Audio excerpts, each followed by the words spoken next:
ஈஸ்வரி கோபி கிட்ட பாக்கியா எந்த அளவுக்கு ராதிகா விட எவ்வளோ பெட்டரானவங்கன்றத ஒவ்வொரு விஷயத்திலயுமே நிரூபிக்கிறதுக்காக அவங்க கிட்ட எவ்வளவோ சொல்லிட்டு இருக்காங்க. ஆனா கோபியோ அத பத்தி கொஞ்சம் கூட கவலையே படாம ராதிகாவும் பாக்கியாவும் ஒன்னா சேர்ந்து சந்தோஷமா சிரிச்சுக்கிட்டே வேலை செஞ்சுட்டு இருக்கதெல்லாம் பார்த்துட்டு அவங்க சந்தோஷம் தான் படுறாங்க. அது மட்டும் இல்லாம நைட்டு பாக்கிய கிட்ட வந்து 10 நாளுக்குள்ள வாடகையை கொடுத்துட்டு மறுபடியுமே அவங்க பண்ண விஷயத்துக்காக தேங்க்ஸ் சொல்லிட்டு இருக்கா. ஆனா பாக்கியாவோ சரி சரி 10 நாள் வாடகை கொடுத்துட்டீங்கன்னா நீங்க 10 நாள்ல இங்க இருந்து கிளம்பிடுவீங்கன்னு நான் எடுத்துக்குவான்னு சொல்லி கேட்க, உடனே ராதிகாவும் கண்டிப்பா பாக்கியா 10 நாள் கூட இல்ல, அதுக்கு முன்னாடியே நாங்க முடிஞ்சா இங்க இருந்து கிளம்பிடுறோம்னு சொல்லி சொல்ல. ஆனா கோபியோ இதை கேட்டுட்டு ரொம்பவே பதற ஆரம்பிக்கிறாங்க. அது மட்டும் இல்லாம பாக்கியா கிட்ட நீ ராதிகா சொன்ன மாதிரிலாம் எடுத்துக்காத பாக்கியான்னு சொல்லிட்டு ராதிகா கிட்டயோ இதுக்காக ராதிகா இப்படி கமிட்மெண்ட்ல கொடுக்குற, நமக்கு அந்த நிலைமையில எப்படி சுச்சுவேஷன் இருக்கும்னு தெரியாதுல்ல, அதனால கொஞ்சம் பார்த்தே பேசுன்னு சொல்லிட்டு பாக்கியா கிட்டயும் அதை விட ஒரு 2-3 நாள் எக்ஸ்ட்ரா ஆனாலும் ஆக வாய்ப்பு இருக்கு, அதனால அதுக்குள்ள பணத்தை நாங்க அப்புறமா கூட கொடுத்துறோம்னு சொல்லிட்டு சொல்ல, உடனே இதை கேட்டுட்டு பாக்கியாவுமே அங்க இருந்து கிளம்பி போறாங்க. ஆனா இப்படி கோபி சொன்னதை கேட்டுட்டு ராதிகாவா மனசுக்குள்ளேயே கோபிக்கு அப்பனா இந்த வீட்டை விட்டு திரும்பி வர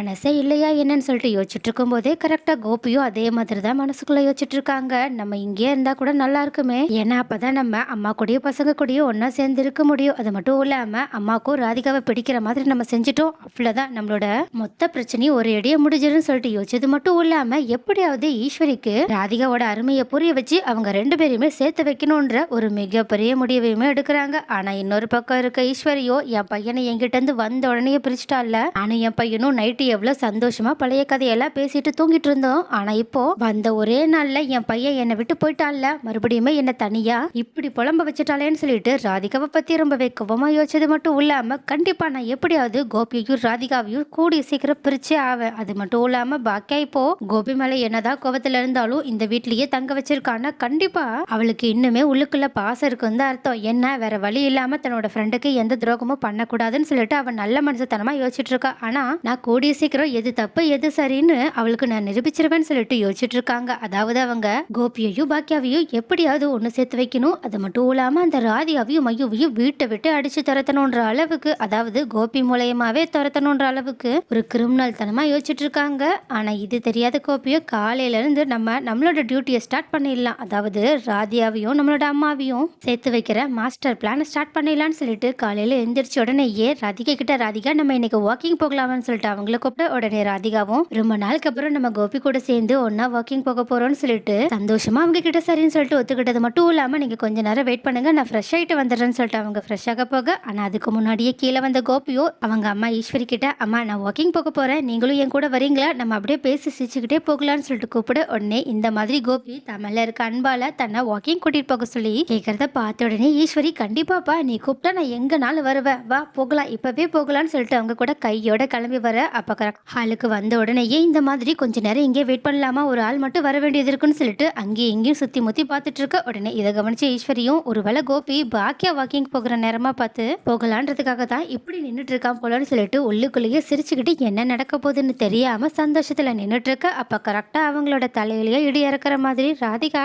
மாடியில இருந்து கிளம்பி வந்து என்ன கோபி போகலாமா அப்படின்னு கேட்க, உடனே கோபியும் போகலாம் போகலாம் அம்மா வாங்கம்மா போகலாம் அப்படின்னு கூப்பிட. ஆனா ஈஸ்வரியோ என்ன அவளும் நம்ம கூட வரப்போறாளா என்ன கோபி நடக்குது, எதுக்காக ராதிகாவையும் நம்ம கூட கூட்டிட்டு வர சொல்லி சொல்ற அப்படின்னு கேட்க, உடனே கோபியும் இல்லம்மா எனக்கு தான் உங்க 2 பேர் கூடயுமே சேர்ந்து வாக்கிங் போகணும்னு ஆசையா இருந்துச்சு, அதனாலதான் உங்க 2 பேரையுமே என் கூட வர சொல்லியிருந்த 2 பேருமே ஒத்துக்கிட்டீங்க, சரி வாங்க பேசுறதுக்கு டைம் இல்ல சீக்கிரமா போகலாம் அப்படின்னு ஈஸ்வரிய பேச விட்டா கண்டிப்பா அவங்க ஏதாவது பிரச்சனை பண்ணி ஒன்னு ராதிகாவை இங்க விட்டுருவாங்க, அப்படி இல்லைன்னா அவங்களே இங்க இருந்துருவாங்கன்னு சொல்லிட்டு அவங்களுக்கு பேச கூட டைம் கொடுக்காம அவங்க 2 பேரையுமே கையோட இழுத்துட்டு போக, உடனே இதை கவனிச்ச ராதிகாவும் மனசுக்குள்ளேயே கோபி எதுக்காக இதை பண்றாங்கன்றத நல்லா புரிஞ்சுக்கிட்டு நம்மளுமே முடிஞ்ச அளவுக்கு ஈஸ்வரி கிட்ட நல்ல பேரை வாங்க ட்ரை பண்ணலாம், ஒருவேளை அவங்க ஓவரா போனாங்கன்னா நம்ம யாருன்றத காட்டலாம்னு சொல்லிட்டு அவங்க கூட கிளம்பி போக. ஆனா ஈஸ்வரியோ செம்ம கடுப்போட தான் வேற வழி இல்லாம கோபி கூட கிளம்பி போயிட்டு இருக்காங்க. ஆனா அவங்க போறதுக்கு முன்னாடியே பாக்கி அங்க வாக்கிங் போயிட்டு இருக்கு. ஆனா அந்த தெருவுல இருக்கவங்க எல்லாருமே பாக்கி கிட்ட வந்து என்ன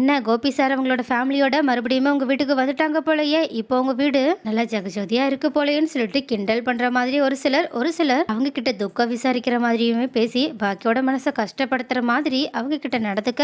ஆனா பாக்கியா தான் இதுக்கு முன்னாடி இருந்த மாதிரி இல்லாம இப்போ ரொம்பவே போல்டா இருக்காங்களே, அதனால அவங்க கிட்ட அந்த மாதிரி பேச வரவங்களோட எல்லா நோசையுமே கட் பண்ணி அங்க இருந்து அனுப்பி விட்டுட்டு இருக்காங்க. ஆனா அப்போ இந்த மாதிரி நடக்கிற விஷயம் எல்லாத்தையுமே கோபி ராதிகா ஈஸ்வரின்னு சொல்லிட்டு எல்லாருமே பார்த்துட்டு இருக்கிறது மட்டும் இல்லாம ராதிகா தன்னால தான் இந்த மாதிரி பாக்கியா மறுபடியுமே இந்த தெருவுல அவமானத்தை சந்திக்கிறாங்கன்னு ரொம்பவே வருத்தத்தோட நின்னுட்டு இருக்கா. ஆனா கோபிக்கோ இந்த மாதிரி பாக்கியாக்கு நடக்கிற அந்த கஷ்டம்லாம் தெரியல. அவங்க அந்த கஷ்டத்தை எவ்வளவு போல்டா ஃபேஸ் பண்றாங்களோ அந்த நல்ல விஷயம் மட்டும் தான் அவங்க பாக்குறாங்க. அதனாலயே அவங்க இன்னும் பாக்கியா மேல ரொம்பவே மதிப்பும் மரியாதையும் கூட்டிக்கிட்டே போறாங்க. ஆனா ஈஸ்வரி தான் இந்த பிரச்சனையை இன்னுமே பெருசாக்கணுன்றதுக்காக, பாத்தியா உன் பொண்டாட்டியால தான் இப்ப பாக்கியா இந்த அளவுக்கு கஷ்டப்பட்டுட்டு இருக்கா. இதுக்கு தான் நான் சொன்னேன், இவளெல்லாம் வீட்டுக்குள்ளேயே கூட்டிட்டு வராத, அப்படியே இவளை கை கழுவி விட்டுடுன்னு. ஏன்னா இவளால உனக்கு மட்டும் இல்ல, நம்மளோட குடும்பத்துல இருக்கவங்க அத்தனை பேருக்குமே கஷ்டம் தான். இப்ப பாரு, இனியா கூட காலேஜுக்கு போயிட்டு வந்து கண்டிப்பா ஏதாவது ஒரு பிரச்சனையோட வருவான்னு. எல்லாம் நடக்கிற பிரச்சனைக்குமே காரணம் ராதிகா தான். ராதிகா இருக்கிற வரைக்கும் நம்மளோட குடும்பத்துல பிரச்சனையே தீராதுன்னு சொல்லிட்டு கோபி கிட்ட சண்டை போட்டுட்டு வர. ஆனா கோபியோ என்ன சொல்றதுன்னே தெரியாம ராதிகாவை திரும்பி திரும்பி பார்த்து சைகை மூலியமாவே ஈஸ்வரி பேசுறதுக்கு எல்லாத்துக்குமே மன்னிப்பு கேட்டுட்டு இருக்கு. ஆனா இது எல்லாத்தையுமே புரிஞ்சுக்கிட்ட ராதிகாவும் ஈஸ்வரி கிட்ட பதிலுக்கு பதில் பேசாம அமைதியா சைலண்டாவே வந்துட்டு இருக்காங்க. ஆனா இதை கவனிச்ச ஈஸ்வரி, என்ன இவ நம்ம கிட்ட ஏதாவது பிரச்சனை பண்ணுவா, அது மூலியமா நம்மளோட பையன் மூலியமா ஏதாவது பண்ணி இவள இந்த வீட்டை விட்டு அனுப்பிடலான்னு பார்த்தா, இவ என்னடானா நான் நினைச்சதுக்கு ஆப்போசிட்டா ரொம்பவே அமைதியா வந்துட்டு இருக்கா. அப்படி நம்ம நினைச்ச மாதிரி எந்த விஷயமே நடக்கலன்னா நம்ம என்ன பண்றது? ஒருவேளை இவளுமே பிளான் போட்டு இதே வீட்டுல இருக்கணுன்றதுக்காக இந்த மாதிரி நடிக்கிறாளான்னு சொல்லிட்டு ராதிகாவை பத்தி யோசிச்சுக்கிட்டே வீட்டுக்கும் திரும்பி வந்துட்டு இருக்காங்க. ஆனா வீட்டுக்கு வந்த பாக்கியாவோ கோபியை கூப்பிட்டு, இங்க பாருங்க, உங்க மேல கொடுத்த கேஸை நான் வாபஸ் வாங்கிட்டேன். ஆனா இதை நான் ஒன்றும் சும்மா பண்ணல. இதுக்கப்புறமா நீங்க என்னோட பிரச்சனைல தலையே இடக்கூடாது, ஓகேவா? நான் முக்கியமா இதை பண்ணதுக்கான காரணமே மயு தான். மயுக்கு இதுக்கப்புறமாவும் எந்த கஷ்டமும் வரக்கூடாதுன்றதுக்காக தான் நான் இந்த மாதிரி ஒரு வேலையை பார்த்தேன். தயவு செஞ்சு இதுக்கப்புறமா என்னோட விஷயத்துல தலையிடுற வேலை வச்சுக்காதீங்க. அப்புறம் நான் எல்லா நேரமும் உங்களை இதே மாதிரி மன்னிச்சுக்கிட்டு இருப்பேன்னு மட்டும் நினைக்காதீங்கன்னு கெத்தா அவங்களோட முடிவை சொல்லிட்டு அங்கிருந்து கிளம்பி போக, அப்ப பாக்கியா இந்த மாதிரி செய்வாங்கன்னு சொல்லிட்டு நினைச்சு கூட பார்க்காத கோபியோ ரொம்பவே கஷ்டத்தோட, தயவு செஞ்சு என்ன மன்னிச்சிரு பாக்கியா, இதுக்கப்புறம் என்னால உன்னோட பிசினஸ்ல எந்த ஒரு பிரச்சனையும் வராது. சொல்லப்போனா உன்னோட பிசினஸ்க்கு ஏதாவது உதவி வேணும்னா கேளு, கண்டிப்பா நான் என்னால முடிஞ்ச உதவி உனக்கு பண்றேன்னு சொல்லிட்டு அவங்க கிட்ட நல்ல விதமா பேச. ஆனா பாக்கியாவோ, எனக்கு யார் உதவி தேவையில்ல, இது வரைக்கும் நான் என்னோட பிசினஸ எந்த மாதிரி நடத்திட்டு இருந்தனோ அதே மாதிரி நடத்திக்கிறேன், எனக்கு என் பிசினஸ் எப்படி பார்க்கணும்னு தெரியும்னு சொல்லிட்டு அங்க இருந்து கிளம்ப. ஆனா ராதிகாவோ பாக்கியா கிட்ட ரொம்பவே தேங்க்ஸ் பாக்கியா, நீங்க சொன்னாலும் சொல்லலைனாலும் மயுக்காக பண்ணீங்களோ இல்ல யாருக்காக பண்ணீங்களோ, ஆனா நீங்க பண்ண விஷயத்தால இப்போ நம்ம குடும்பத்துல ஒரு மிகப்பெரிய பிரச்சனை முடிஞ்ச மாதிரி தெரியுதுன்னு சொல்லிட்டு ரெண்டு குடும்பத்தையுமே ஒன்னா சேர்த்து பேச. ஆனா பாக்கியாவோ, இல்ல ராதிகா, உங்களோட குடும்பத்துல ஒரு பிரச்சனை முடிஞ்சிருக்கோம், அவ்வளவுதான். எப்பவுமே உங்க குடும்பமும் எங்க குடும்பமும் ஒண்ணு சேராது.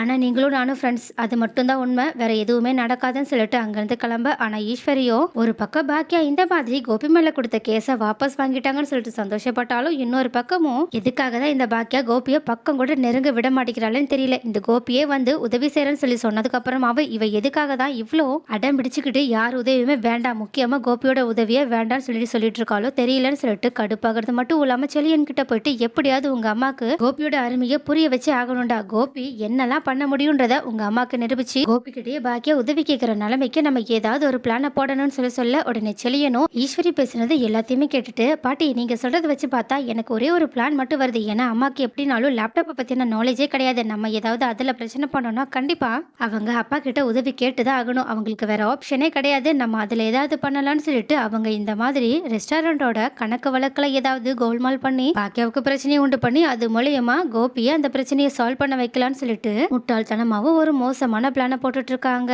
ஆனா இது தெரியாத பாக்கியாவோ செலியனை நம்பி தன்னோட கணக்கு வழக்கு எல்லாத்தையுமே கொடுத்துட்டு இருக்காங்க.